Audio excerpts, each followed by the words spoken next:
You may think if you work 40 hours a week full time, actually, you probably work more than 40 hours a week full time, and you make enough money to support yourself and your family members, that the one job you have is quite enough. But I'd like to talk with you about how important it is to think of the two additional jobs that you have as well and to pay a lot of attention to them. And toward the end of this discussion, I'm going to talk a little bit specifically to leaders of people about why it's so important for you to be having conversations about these additional two jobs with the people who you're responsible for within your team.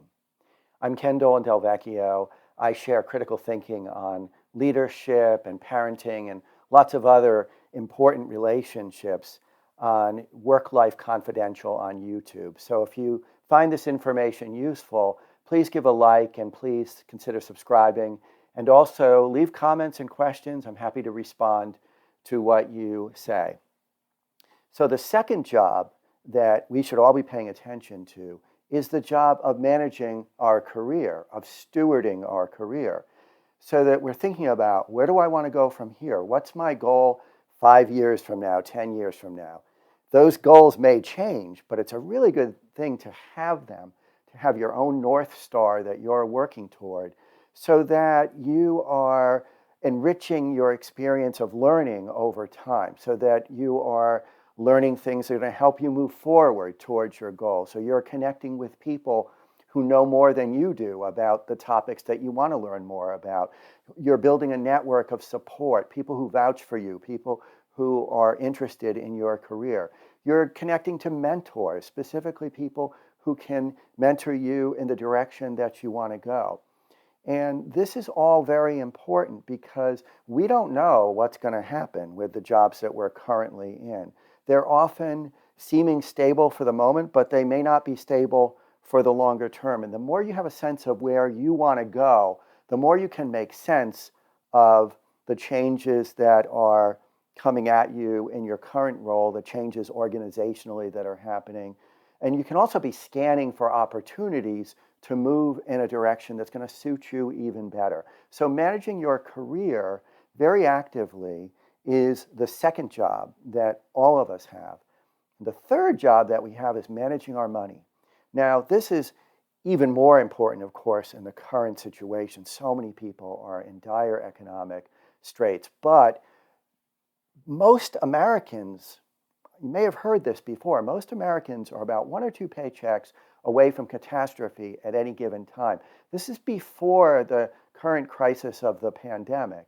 And so we as a society haven't been doing very well at managing the income that we have. And that's across all income levels. I mean, people who have very large incomes are often very close to a financial crisis should their income be interrupted.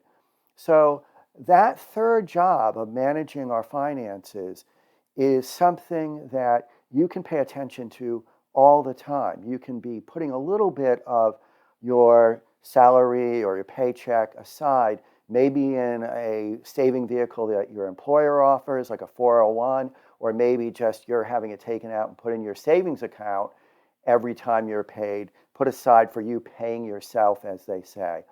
Because money is the fundamental power that we have in this society. Money is power in our society. The more of a cushion you have, the more savings you have, the more power you have when you are looking for new opportunities, when you are perhaps in a period of unwelcomed unemployment, and certainly as you move towards the later part of your career, decisions about changing careers or moving into retirement or semi-retirement are all based on what your economic security looks like. So saving your money is crucial.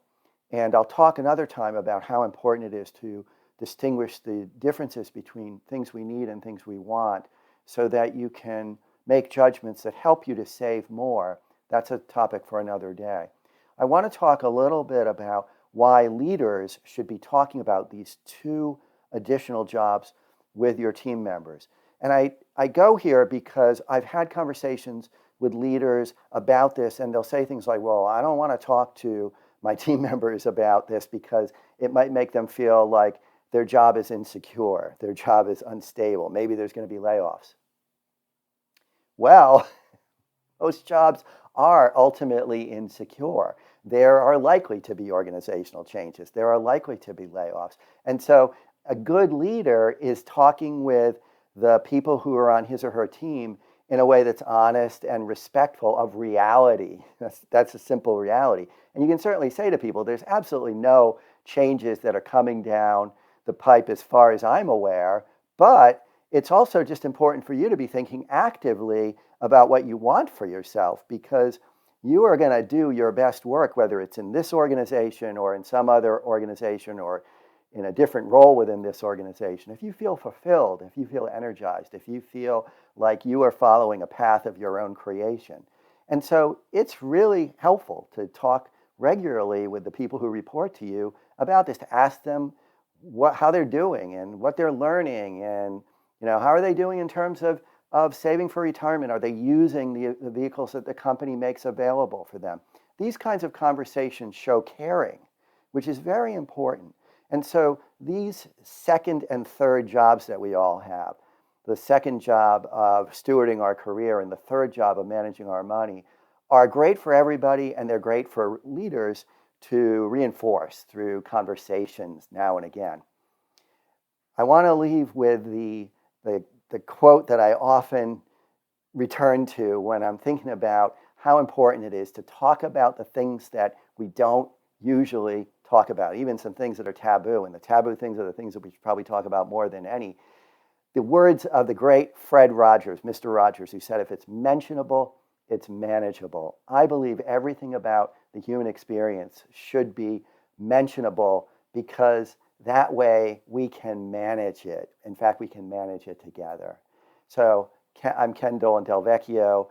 If you like this video, if you think that this kind of content about critical thinking and human relationships and human systems is helpful for you, please click like, please subscribe, and leave a comment or question or suggestion for additional topics. Take care of yourself.